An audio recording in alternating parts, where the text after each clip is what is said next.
Bien, 1, 2, 3, ahora sí, ¿verdad? Vamos perfectos, gloria a Dios por eso.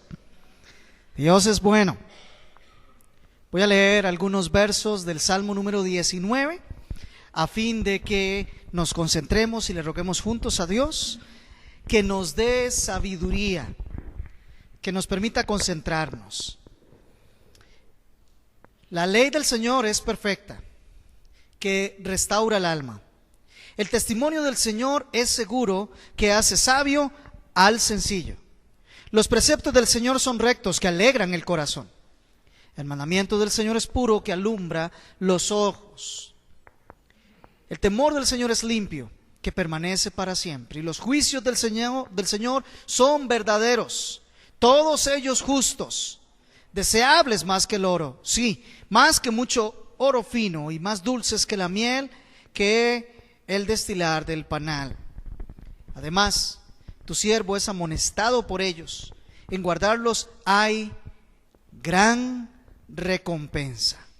Sean gratas las palabras de mi boca y la meditación de mi corazón delante de ti, oh Señor, roca mía y redentor mío. Qué hermoso que la palabra de Dios, cada vez que la abrimos, nos habla acerca de ella misma.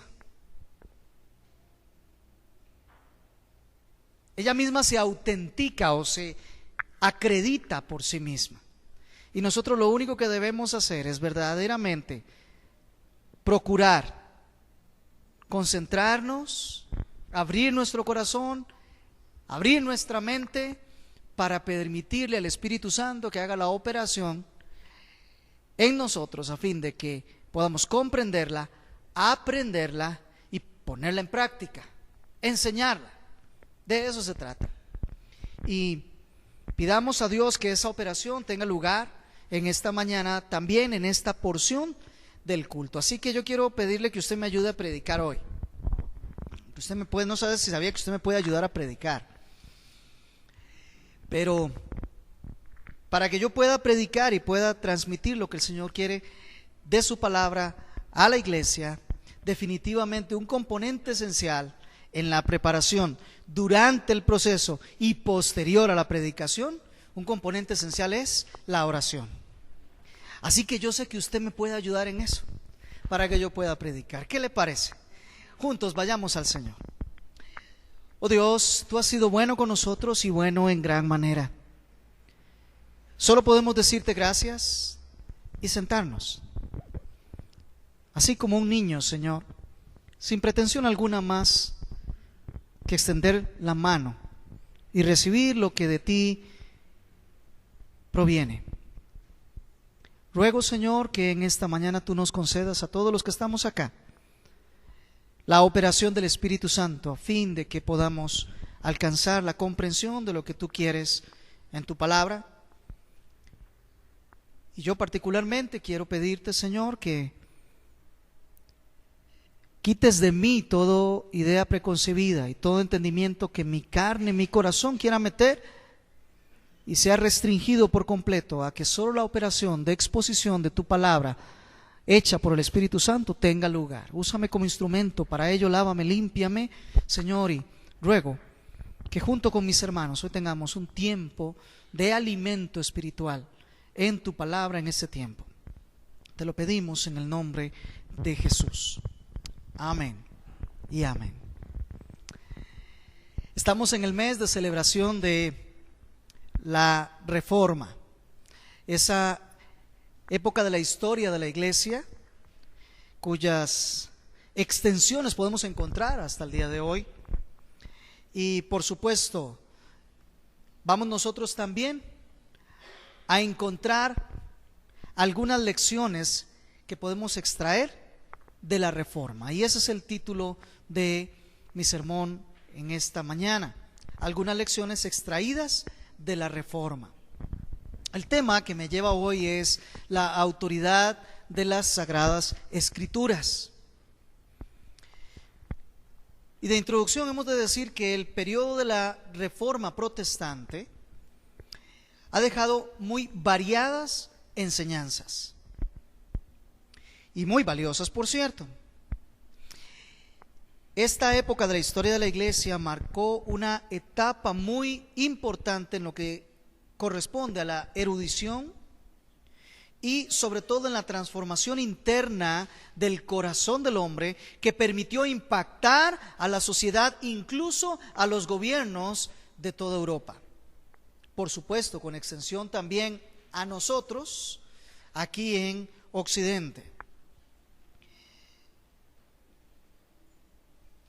Mi preocupación es la siguiente: hoy en día, cuando se celebra el periodo de la Reforma, hay una fuerte tendencia a celebrar la Reforma a partir de enfoques, para mí, equivocados.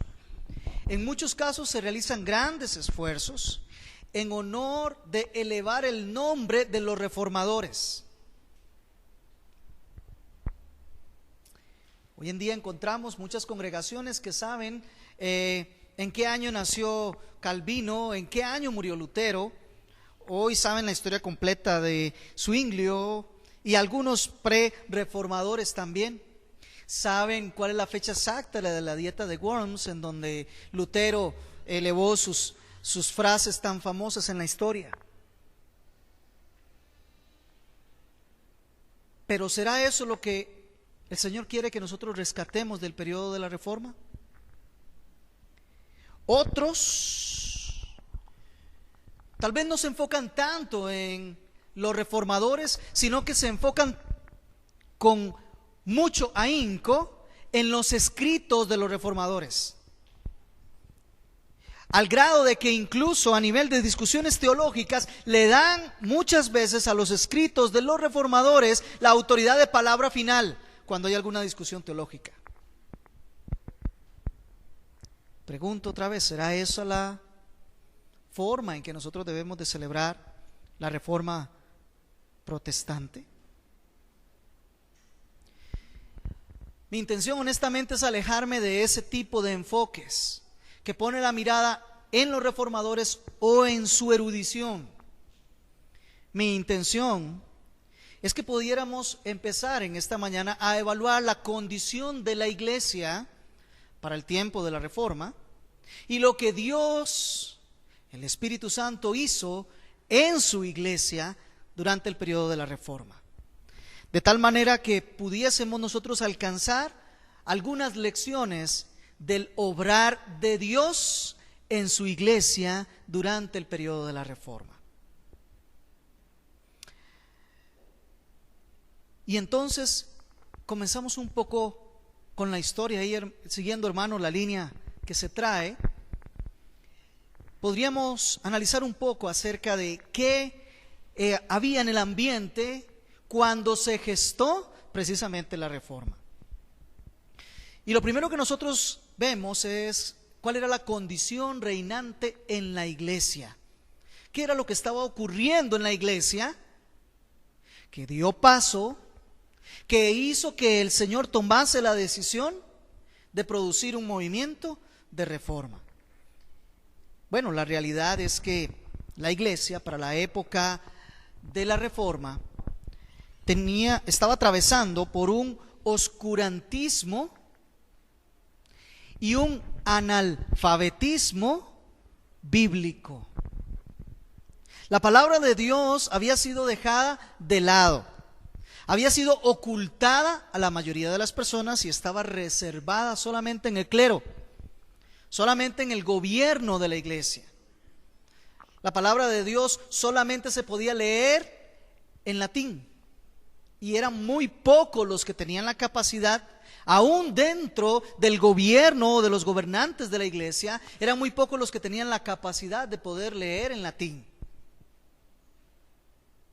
Y cuando se reunían en los tiempos de culto, quienes se reunían no eran capaces de comprender ni siquiera lo que decía la palabra de Dios. Todavía hasta hace algunos años se leía en nuestro país,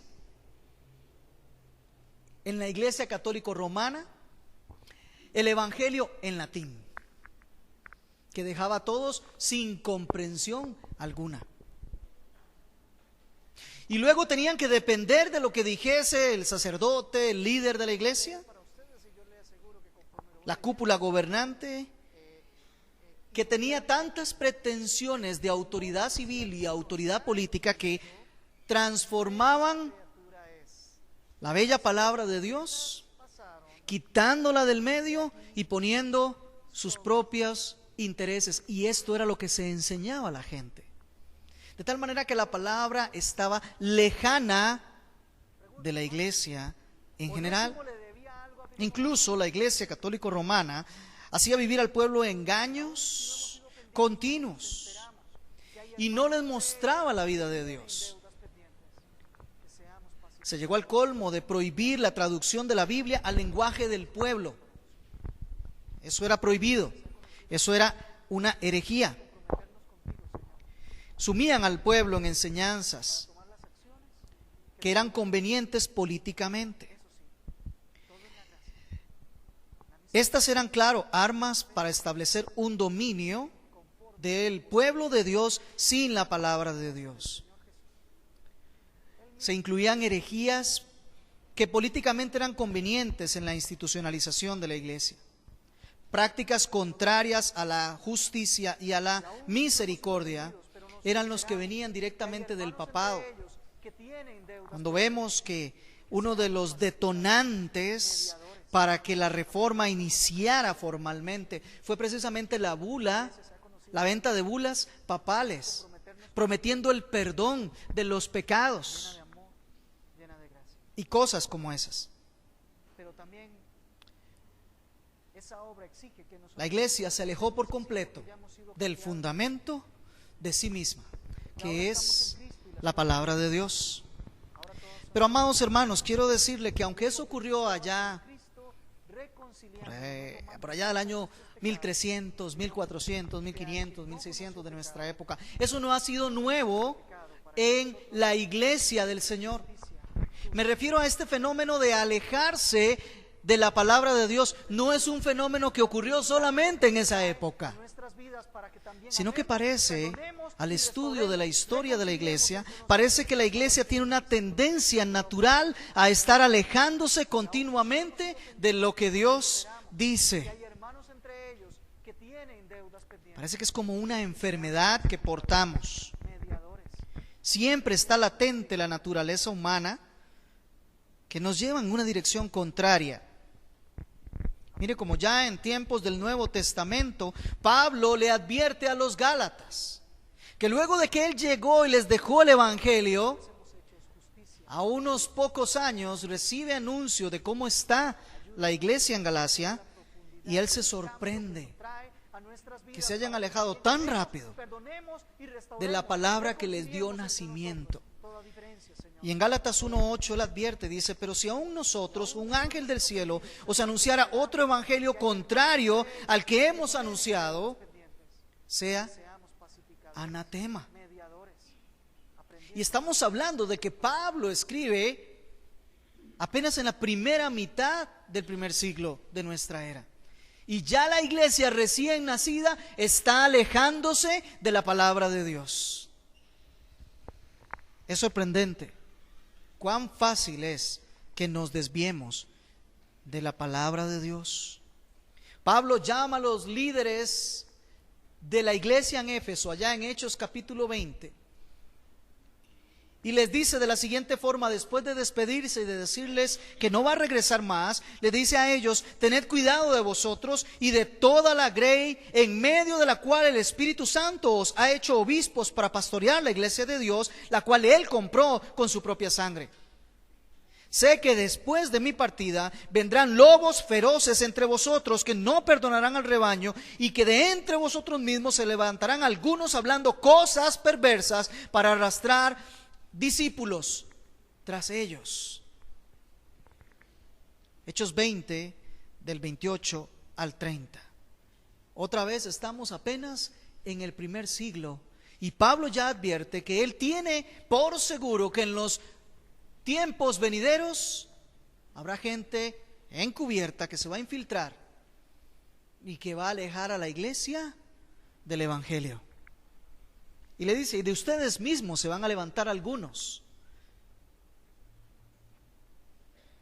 Así que, amados hermanos, la iglesia vez tras vez, tiende a alejarse de la palabra, sea porque un grupo gobernante la toma, la palabra, y la esconde, o sea porque la gente, aún los que no gobiernan la iglesia, simplemente deciden separarse voluntariamente de la misma palabra de Dios. Es interesante, pero este mismo fenómeno lo estamos viviendo hoy. Es llamativo que tenemos nosotros esa misma realidad. Cuando vemos el comportamiento de algunas congregaciones, cuando vemos la vida de algunas personas que dicen ser cristianas, vemos la misma lejanía que se observaba para el tiempo de la Reforma. En aquella oportunidad en el pasado fue impuesto. Pero hoy en día tenemos Biblias en diferentes versiones. Las tenemos en el libro, las tenemos aún en los teléfonos celulares con diferentes aplicaciones. Pero el fenómeno del alejamiento de la palabra de Dios de la misma iglesia sigue observándose. Cientos de congregaciones hoy son dirigidas fuera de la palabra de Dios. Pero cientos y miles de creyentes viven fuera de la palabra de Dios, alejados voluntariamente de la palabra de Dios.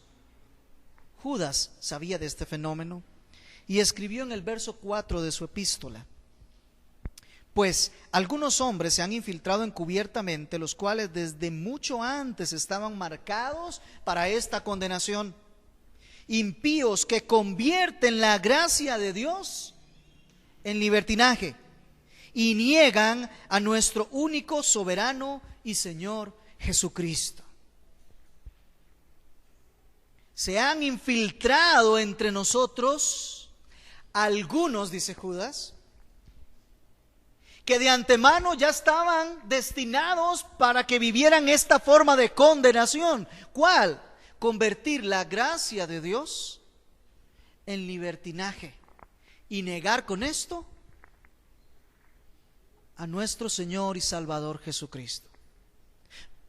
Pregunto, ¿conoces cristianos que aunque con su boca llaman al Señor Jesucristo como su Rey, su Señor, su Salvador, viven de una manera práctica, con una conducta de vida en donde niegan el señorío de Cristo? Donde el domingo en la mañana es el Rey de Reyes y Señor de Señores, pero el lunes, cuando le ordena al Señor lo que debe hacer, ya no es su Rey ni es su Señor.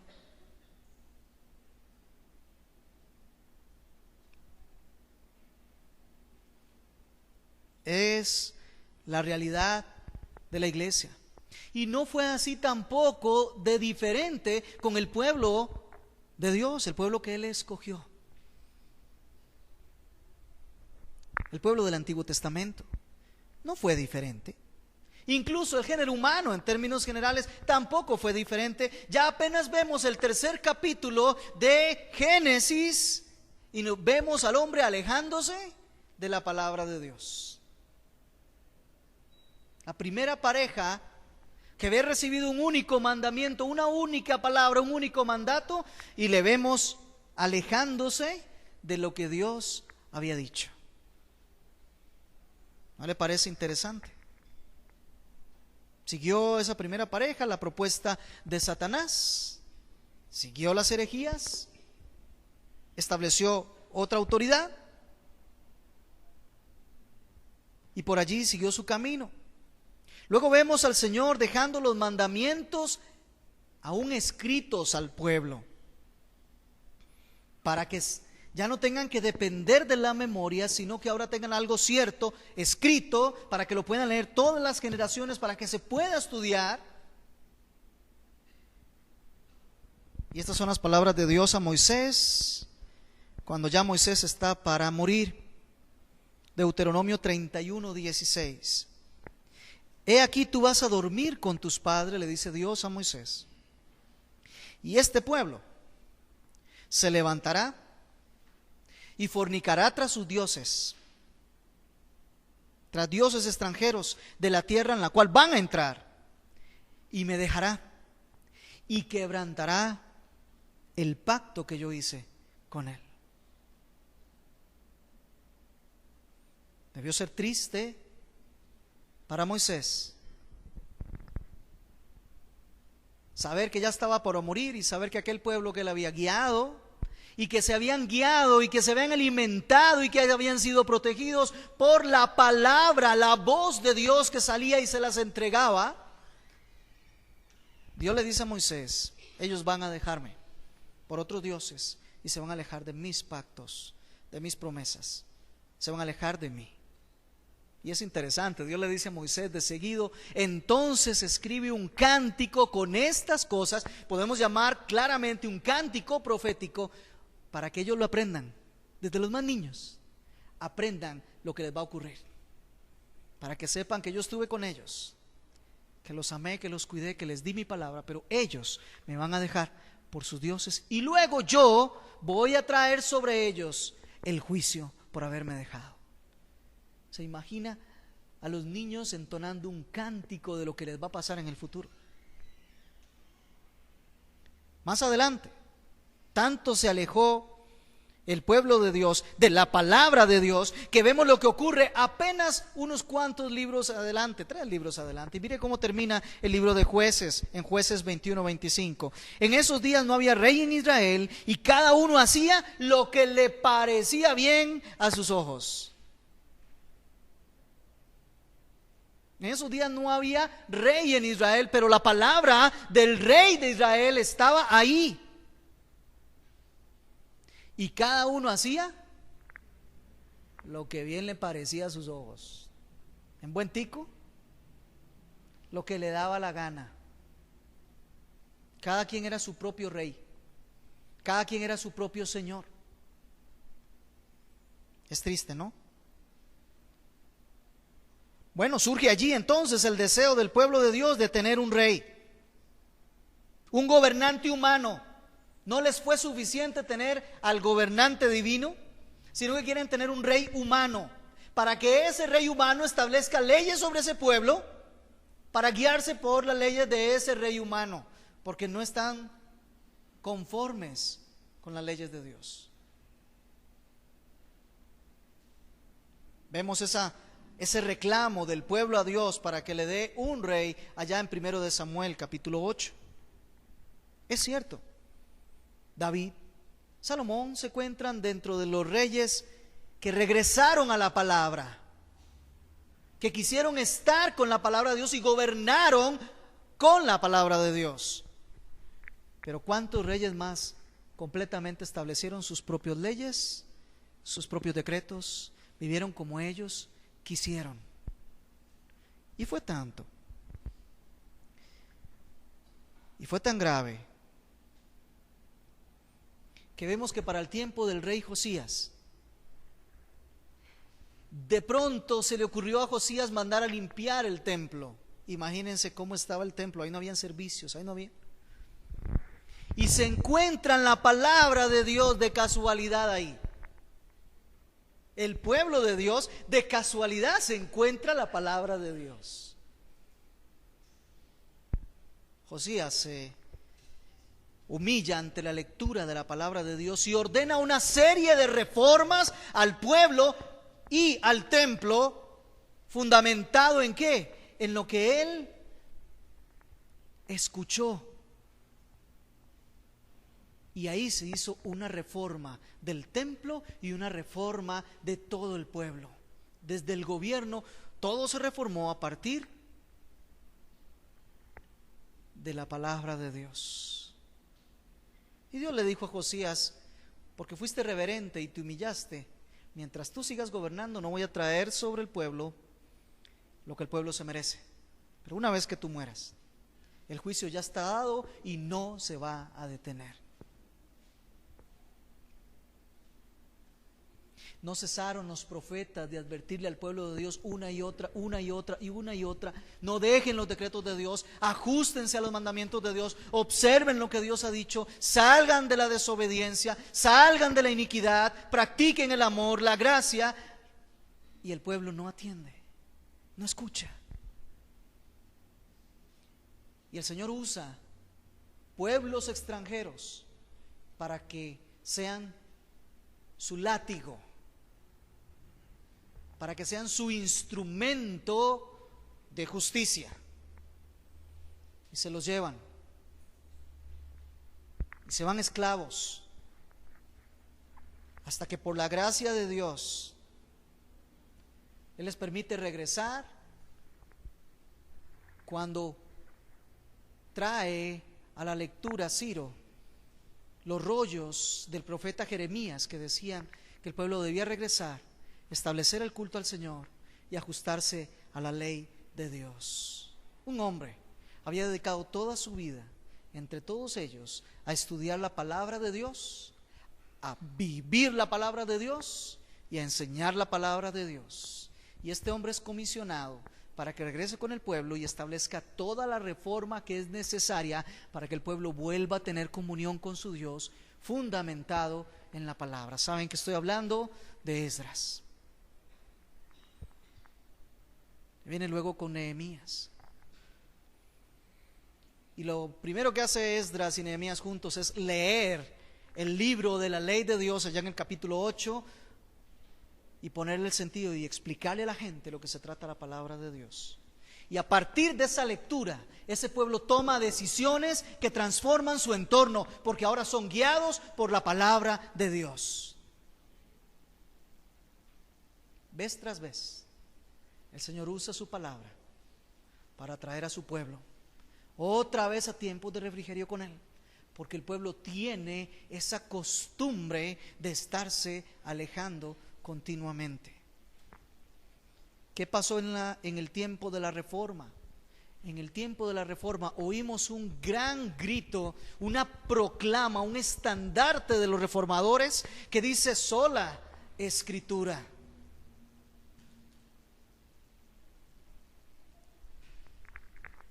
Durante el tiempo que antecede a la Reforma propiamente, se levantaron voces para llamar al pueblo de Dios a escuchar la voz de Dios.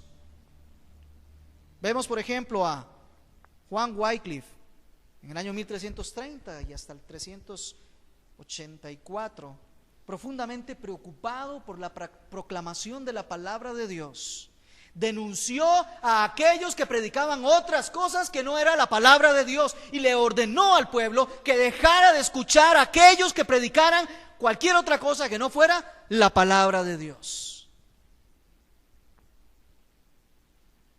Uno de los mártires de la Reforma. Lo mismo sucedió con Guillermo Tyndale. Proclamó exactamente lo mismo. ¿Y qué decir de Juan Hus? 1373 a 1415. Fue un estudioso y fiel predicador de la palabra de Dios. Y por eso fue quemado en la hoguera, por predicar fielmente la palabra de Dios. Estos hombres veían a la iglesia en una grande necesidad de tener una profunda comunión con Dios y una práctica continua de la palabra de Dios. Y lo que había que hacer era enseñarle al pueblo la palabra de Dios. Entonces cabe preguntar, ¿cuál es la fuente de la Reforma? ¿Cuál es la fuente? La fuente de donde provino la Reforma protestante fue exclusivamente de la palabra de Dios. No fue Lutero, no fue Calvino, no fue Juan Hus, no fue ninguno de ellos. Fue la palabra de Dios, inspirada por el Espíritu Santo de Dios, lo que llevó a la iglesia a que se reformara. Por cierto, término con el que no estoy de acuerdo. Cuando usted reforma algo es para darle algún cambio, alguna actualización, algo que le haga persistir y mantenerse más y dejar lo viejo. Eso no fue lo que ocurrió con la iglesia. Lo que ocurrió con la iglesia fue que, al contrario, desechó todo lo que había recibido y se concentró en lo viejo. Y se concentró en lo que le habían dado. La reforma es un regreso a la palabra de Dios. Un regreso de la palabra de Dios a la iglesia. Fue estrictamente la efectividad de la palabra de Dios usada por el Espíritu Santo lo que llevó a estos hombres a un movimiento reformador. Movimiento reformador que incluso ha alcanzado nuestros días. Muchos de los derechos humanos originalmente establecidos fueron precisamente derivados del estudio de la palabra de Dios. Libertad de culto, libertad de expresión, fueron derivados de la palabra de Dios. Dignidad humana, todo eso proviene de un estudio profundo de la Sagrada Escritura que impactó la sociedad, estableció normas básicas de convivencia. Fue la palabra de Dios la fuente del movimiento, no las personas. La reforma no descansó en los hombros de hombres. La reforma la llevó el Espíritu Santo a través de la palabra, porque es la reforma de la iglesia, y el único que hace las cosas en la iglesia es Jesucristo. Es Dios, a través de su palabra. Y la primera lección que nosotros debemos de aprender es que fue la palabra de Dios la que reformó la iglesia. Ciertamente la reforma dejó varios principios que nosotros debemos de abrazar y sustentar, porque no son principios de la reforma, son principios bíblicos. ¿Qué se deriva de solo la Escritura? Se deriva de que solo somos salvos por gracia, solo por medio de la fe. Sola gracia, sola fe provienen de un versículo de la Biblia que todos conocemos, Efesios 2, capítulo 8. ¿Se da cuenta? Solo a Cristo la gloria proviene de Colosenses. Todas las cosas fueron creadas por Él y para Él, y nada más en Él. Se da cuenta que no son proclamas de hombres eruditos que estuvieron estudiando, aunque hay que darles el honor por esa labor que hicieron, pero no fueron ellos. Fue la palabra de Dios la que trajo reforma a la iglesia. No negamos el valor, insisto. No estoy peleado con ninguno de ellos, pero estoy seguro que si nos estuviesen aquí escuchando y sentados dirían amén, porque eran verdaderos creyentes, porque tenían hambre y sed de la palabra y se preocuparon por estudiarla y por enseñarla fielmente. Lo que ellos buscaban no era que existiera una época en la historia que se llamara reforma protestante. Lo que ellos querían era simplemente ser obedientes a la palabra de Dios y nada más. Que la iglesia volviera donde debía de estar. Ahora yo quiero decirle algo.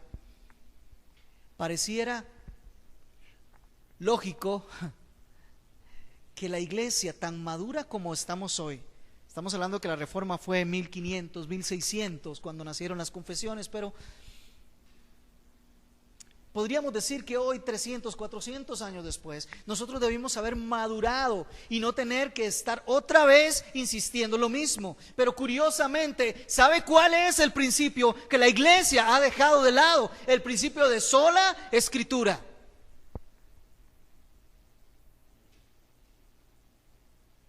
Algunos no se atreven a decirlo, pero así viven. Cuando van a tomar una decisión, cuando van a hacer algo, consultan a todos, interponen sus experiencias anteriores, toman todas las determinaciones y se olvidan de la fuente. Se olvidan de la palabra de Dios. Lo que nos hace entender que muchos creyentes, cabe ponerlo en signo de pregunta, que muchos creyentes todavía no tienen a la Biblia como su única regla de fe y práctica. ¿Sabe de qué dudan muchos? Dudan de la autoridad, dudan de la suficiencia, dudan de la claridad, dudan de la inerrancia de las Sagradas Escrituras. de pronto no son relevantes. Ahora, ¿cómo sé yo que lo que alguien me está diciendo es cierto o no es cierto? ¿Tiene autoridad o no tiene autoridad? Pues depende de quién me lo diga, ¿no es cierto? Depende de quien lo diga, yo sé si tiene autoridad o no tiene autoridad. Y entonces formulamos la primera pregunta, ya a modo casi de ir empezando la predicación.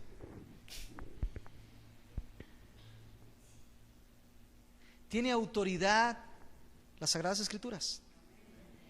No me diga amén todavía, porque es muy fácil decirlo teóricamente.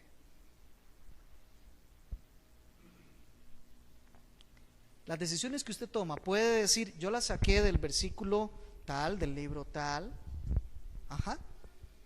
La creencia que usted tiene respecto al aborto, respecto a la homosexualidad, respecto a endeudamiento, ¿lo puede justificar con la Escritura? Sí, es muy probable que usted diga que no. Entonces yo le digo, para usted la Escritura no tiene autoridad.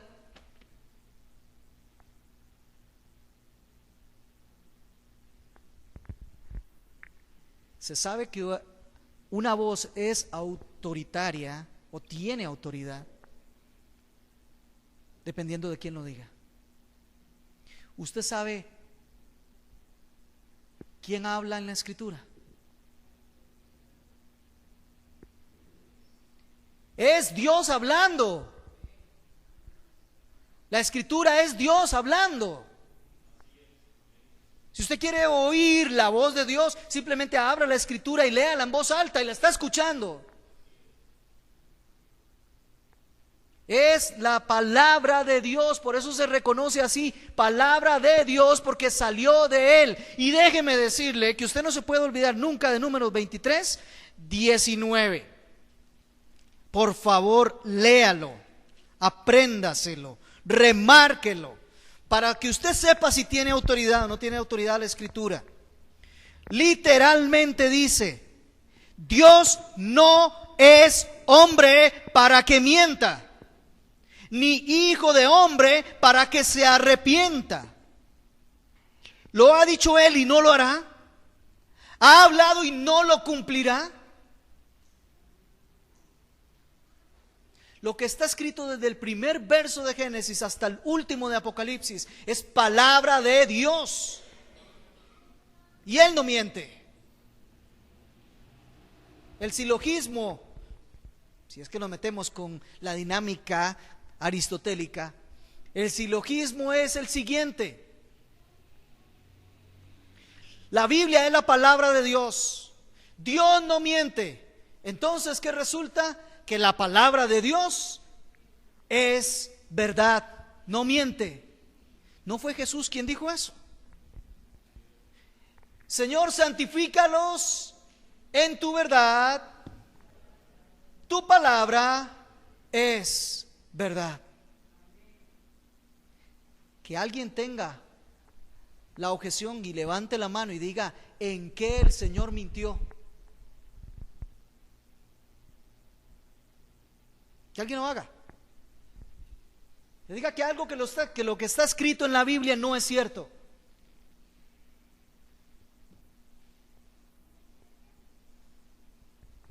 No puede ser. Sencillamente no puede ser, porque es Dios hablando. Depende de lo que usted entienda que es Dios. Si para usted Dios es un mentiroso, podrá llegar a la conclusión de que es mentira. Pero la misma Biblia le va a presentar un problema enorme y se llama Números 23, 19. Amados hermanos, la Biblia es la autoridad en todas las cosas. No se crea eso que alguien anda por ahí diciendo, que la Biblia es la autoridad en las cosas espirituales, pero en las demás no. La Biblia es autoridad en todo lo que ella dice, porque es Dios hablando, y Dios en todo lo que dice, por definición, es la verdad.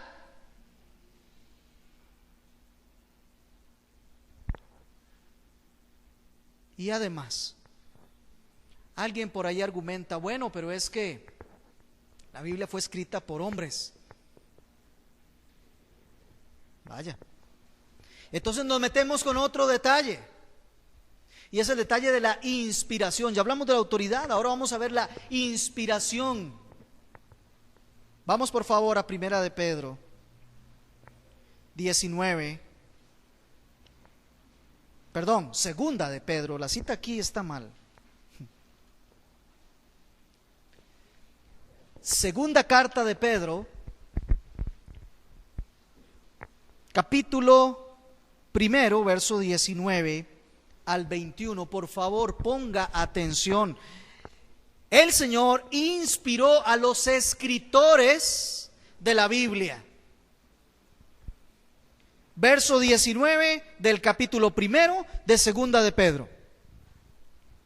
Y así tenemos la palabra profética más segura, a la cual hacéis bien en prestar atención, como a una lámpara que brilla en el lugar oscuro, hasta que el día despunte y el lucero de la mañana aparezca en vuestros corazones. Es la palabra la que alumbra hasta que el lucero de la mañana, hasta que Cristo el Señor deslumbre en nuestros corazones. Verso 20. Pero ante todo sabed esto, que ninguna profecía de la Escritura es asunto de interpretación personal, pues ninguna profecía fue dada jamás por un acto de voluntad humana, sino que hombres inspirados por el Espíritu Santo hablaron de parte de Dios. La Escritura fue realizada por hombres que al momento de hacer esa labor estaban siendo inspirados por el Espíritu Santo, de tal manera que ni aun su voluntad estuvo ahí inmersa. La profecía no fue traída por voluntad humana. No es que un hombre se le ocurrió y dice: yo voy a escribir la palabra de Dios. De ninguna manera. Los hombres que escribieron lo hicieron habiendo sido inspirados por Dios, llenados en su interior por Dios, para entonces expresar lo que era la voluntad de Dios. Y el texto nos dice: hacemos bien al estar atentos nosotros. Hacemos muy bien. Aclaro de una vez. Pablo recién acaba de hablar de una experiencia extraordinaria. Pedro. Él había visto a Cristo Jesús transfigurado, viniendo en gloria, con ángeles delante de él, y viniendo Moisés y Elías. Había tenido una experiencia extraordinaria, extrasensorial. Había escuchado la voz de Dios desde el cielo, diciendo: este es mi Hijo amado, a él oíd. Pero Pedro dice: sin embargo, aunque yo soy testigo de eso, junto con Jacobo y junto con Juan, Jacobo, del que nos hablaba el hermano temprano, aunque yo soy testigo de eso, y eso es cierto, haces bien a poner atención ¿a qué? No a experiencias humanas, sino haces bien en poner atención a lo que está escrito. Porque los hombres que escribieron fueron inspirados por Dios para escribir. Pero quiero decirte algo: la inspiración de la Sagrada Escritura no se agota con solo el hecho de que Dios haya inspirado a la persona a escribir. Sino que Dios, además, una vez que estuvo escrito el texto, Él mismo sopló su espíritu en la palabra. Vamos a 2 de Timoteo, capítulo 3, verso 16.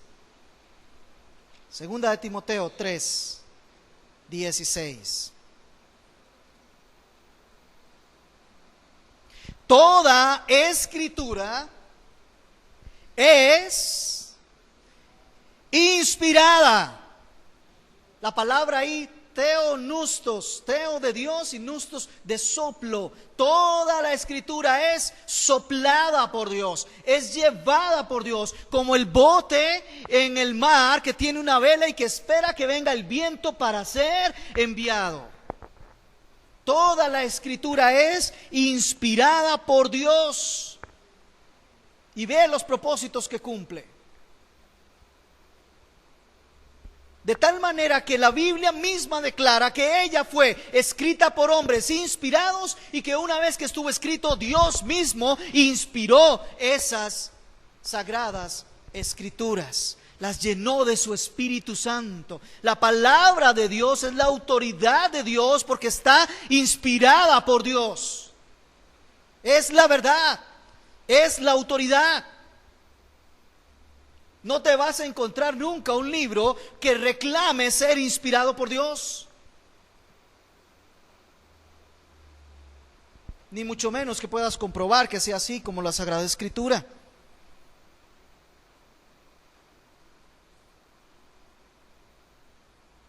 Ahí estamos, 2 Timoteo capítulo 3. Voy a devolverme al verso 14, perdón. Pablo está hablando a Timoteo y le dice: tú, sin embargo, algunos se han desviado, Timoteo, algunos se han ido tras engaños. Tú, sin embargo, persiste en las cosas que has aprendido, de las cuales te convenciste, sabiendo de quién las has aprendido, y que desde la niñez has sabido las sagradas escrituras, las cuales te pueden dar sabiduría que lleva a la salvación mediante la fe en Cristo Jesús. Siéntate ahí como Timoteo y atiende lo que Pablo está diciendo. Persiste, mantente en lo que has aprendido. Desde muy niño has estado leyendo, has estado escuchando, persiste, mantente. No se desvíe. Estas sagradas escrituras, cuando las aprendes, te dan sabiduría para la salvación que es en Cristo Jesús. Por eso decimos, afirmamos, que para que una persona sea salva tiene que escuchar el Evangelio. Porque el Evangelio es el que da la sabiduría para la salvación. Toda la Escritura es inspirada por Dios y es útil para enseñar, reprender, corregir, instruir en justicia, con una finalidad, a fin de que el hombre de Dios sea perfecto, equipado para toda buena obra. La palabra de Dios te hace sabio para ser salvo en Cristo Jesús. Pero una vez salvo en Cristo Jesús, estás determinado a hacer buenas obras, ¿cierto? Efesios 2:10.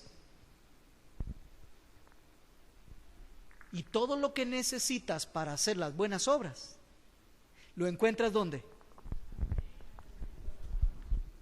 En las Sagradas Escrituras. Ellas te equipan para que madures en la fe y para que trabajes en el ministerio de la fe.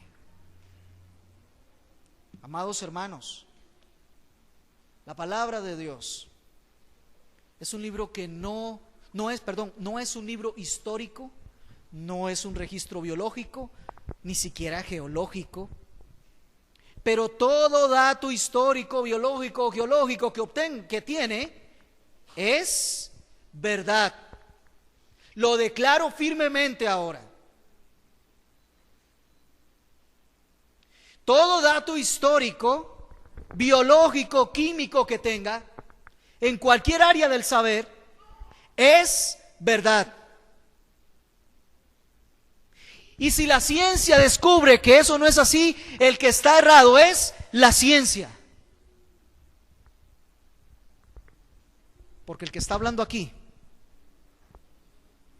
es el que todo lo sabe.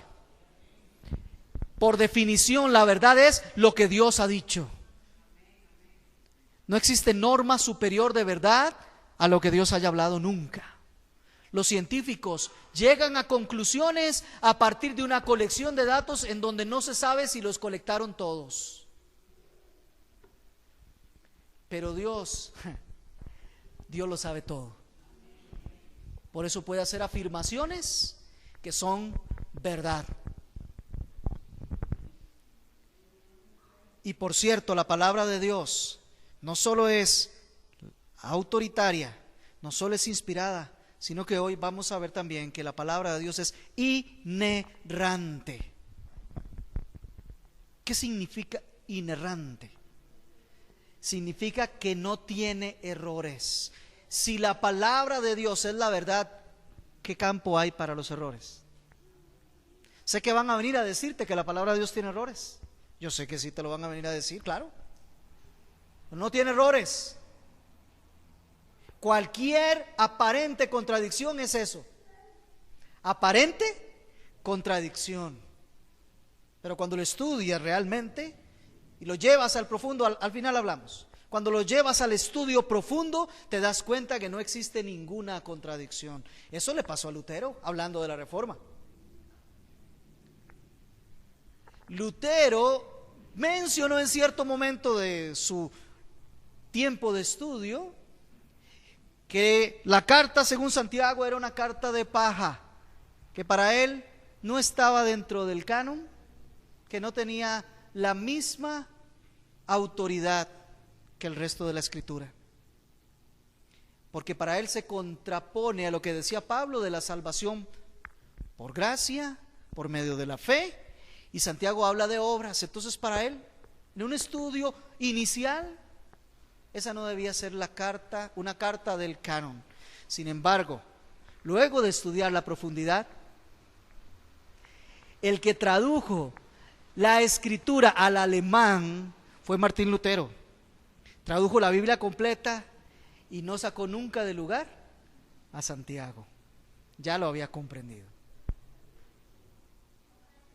Amados hermanos, la Biblia no contiene errores porque se basa en el carácter de Dios. ¿Quién está hablando? Reconozco, y lo reconozco abiertamente, muchas veces yo he hablado cometiendo muchos errores. ¿Es claro? Pero usted no puede decir eso de Dios jamás, nunca. Él lo sabe todo, Él lo conoce todo, y Él es bueno y Él es justo. Vea lo que dice Hebreos 6:18. Es más, desde el 17. Por lo cual Dios, deseando mostrar más plenamente a los herederos de la promesa la inmutabilidad de su propósito, interpuso un juramento. Ahora sí, verso 18. A fin de que por dos cosas inmutables, en las cuales es imposible que Dios mienta, los que hemos buscado refugio seamos grandemente animados y para asirnos de la esperanza puesta delante de nosotros. Dos grandes cosas hay por las cuales nosotros nos aferramos a todo lo que Dios dice y sabemos que es verdad. Lo primero es que Él lo dijo. Y lo segundo es que Él juró que iba a cumplir todo lo que dijo. Y como no podía jurar por nadie más alto que Él, juró por sí mismo que iba a cumplir todo lo que Él había dicho. Amados hermanos, si usted acepta algún día que la Biblia tiene error, aunque fuese en un punto, usted está empezando a dudar de Dios. Usted está empezando a atribuirle a Dios el que Él sea errado en alguna área, en algún punto. Así que no lo ves. Vea lo que dice Tito, capítulo 1, verso 2. Con la esperanza de vida eterna, la cual Dios, que no miente, prometió desde los tiempos eternos. Mire, es que Dios no cambia, desde tiempos eternos lo dijo y estamos aferrados a esa promesa. Ahí estamos, porque Él no miente. Cuando Cristo estuvo en la tierra,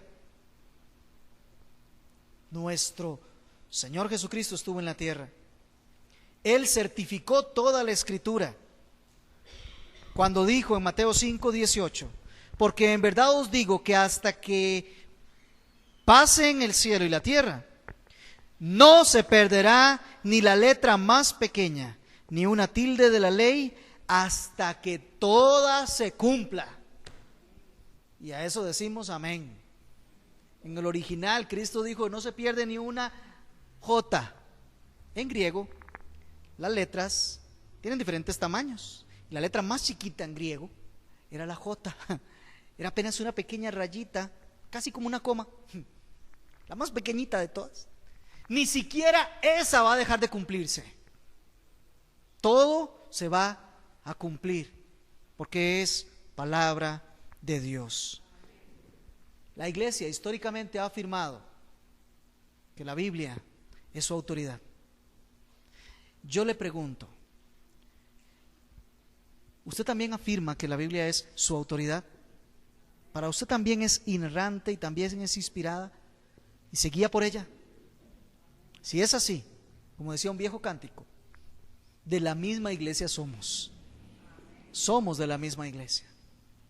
Si no, yo quiero invitarle a que usted realmente reflexione hoy y le manifieste al Señor: Señor, me he desviado del principio de sola escritura, he agregado autoridades a tu palabra. Entonces ve la escritura y lo que yo pienso, la escritura y lo que dicen mis padres, la escritura y lo que dice tal autor o tal otro autor. Cuidado, porque precisamente para la época de la Reforma, la autoridad era la escritura y lo que decía el Papa, y lo que decían los concilios, y lo que decía la tradición de la iglesia, y lo que decía, y seguía sumando y sumando y sumando. Ay de aquel que le agregue a la palabra de Dios, le será agregado todas las plagas que están escritas en él. Y hay de aquel que le quite a la palabra de Dios, porque entonces será quitado su nombre del libro de la vida. Acostumbrémonos, amados hermanos, hoy no tenemos autoridades eclesiales que nos impidan leer la Biblia. Si hoy no tenemos la escritura en nuestros corazones como se nos ha ordenado y no estamos viviéndola, ya no se debe al clero, simplemente es responsabilidad personal. Y no vas a justificarte con que es que en el pasado no me enseñaron, es que nunca me dijeron, es que... Veremos la otra semana que Dios dice que su palabra ni siquiera hay que ir al cielo a recogerla, ni hay que ir al otro lado del mar para ir a traerla. Está cercana a nuestros corazones, la tenemos en nuestras manos. Así que, hermanos, yo quiero decirle algo: de hoy en adelante, cada vez que agarre la escritura, sienta, por favor, se lo pido, sienta que le quema las manos. Cuando la abre y la estudia, solo dos resultados hay: aquel que cree es salvo, y aquel que no cree ya ha sido condenado. Aferrémonos al principio de sola escritura. Incline su